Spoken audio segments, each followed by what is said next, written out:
அஸ்ஸலாமு அலைக்கும். Welcome to Cuddalore kitchen. Hi friends, எல்லாம் எப்படி இருக்கீங்க? நல்லா இருக்கீங்களா? அல்ஹம்துலில்லாஹ், நாங்களும் நல்லாயிருக்கோம். இன்றைக்கி என்ன டிஷ்ஷுன்னு பார்த்தீங்கன்னா, வாழை இலை பரோட்டா தான் செய்கிறோம். ஃபஸ்ட்டு பார்த்திங்கன்னா, இந்த வாழை இலையை அடுப்பில் லைட்டாக இப்படி காமிச்சிட்டு, அதுக்கப்புறம் பார்த்திங்கன்னா ஆயில் தடவணும். ஆயில் தடவியாச்சு. ஃபஸ்ட்டு பார்த்திங்கன்னா நம்ம பரோட்டா வச்சுக்கிறோம். இப்போ இந்த பரோட்டாவில் நம்ம அப்படியே சிக்கனும் ஆனமும் கொஞ்சம் கொஞ்சமாக சேர்ப்போம். நெக்ஸ்ட்டு பார்த்திங்கன்னா நான் இன்னொரு பரோட்டா வச்சுக்கிறேன் மேலே. இது மேலேயும் அப்படியே சுற்றி நம்ம இப்படி சால்னா ஊற்றிக்கலாம்.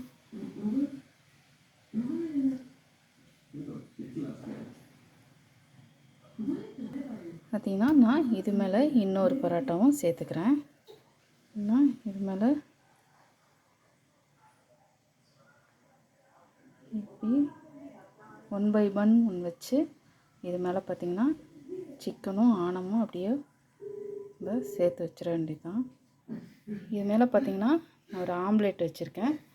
இப்போது இதுக்கு மேலே நான் இன்னொரு பரோட்டா வச்சு இப்போ திரும்பவும் நம்ம இந்த கிரேவி சேர்த்துக்கலாம். இப்போ பார்த்திங்கன்னா இதை நல்லா மடிச்சிட வேண்டியதுதான்.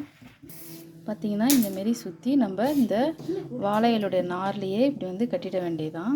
பார்த்திங்கன்னா இந்தமாரி 2 சைடும் நம்ம வாழை இலையை சுருட்டி வச்சு இந்தமாரி கட்டி இப்போ தோசைக்கல்ல வைக்க வேண்டியதுதான். பார்த்திங்கன்னா தோசைக்கல்ல வச்சாச்சு. இதை அப்படியே கொஞ்சம் வதங்கின மாதிரி இருந்துச்சுன்னா உள்ளே அப்படியே சாஃப்டாக இருக்கும் ரொம்ப. இதை பார்த்திங்கன்னா இப்போ நம்ம லைட்டாக அப்படியே திருப்பி விட்டுடலாம். பார்த்திங்கன்னா வாழை இலை இந்தமாரி கொஞ்சம் செவந்து இருக்கணும். அப்போ தான் சூப்பராக உள்ள சாஃப்டாக இருக்கும். அதனால் பார்த்திங்கன்னா எல்லாம் சூப்பராக ரெடி ஆகிடுச்சு. இதை அப்படியே நம்ம பிளேட்டில் வச்சுக்கலாம். கொஞ்சம் நேரத்துக்கு அப்புறம் ஓப்பன் பண்ணுறேன். பார்த்திங்கன்னா சூப்பராக ரெடி ஆகிடுச்சு. இப்போ நான் இதை கட் பண்ணி காட்டுறேன்.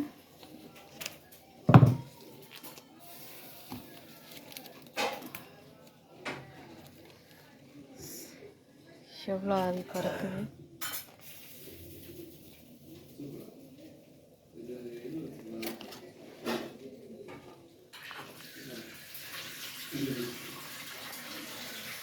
பார்த்திங்கன்னா சூப்பராக அருமையாக ரெடி ஆகிடுச்சு எங்கள் வீட்டு வாழை இலை பரோட்டா. பார்த்திங்கன்னா நான் பரோட்டா சால்னா எல்லாமே நான் வீட்டில் ரெடி பண்ணது. இந்த வீடியோ உங்களுக்கு பிடிச்சிருந்துச்சுன்னா லைக் பண்ணுங்கள், ஷேர் பண்ணுங்கள், சப்ஸ்கிரைப் பண்ணுங்கள். மறக்காமல் பெல் ஐக்கானையும் கிளிக் பண்ணுங்கள். தேங்க்யூ.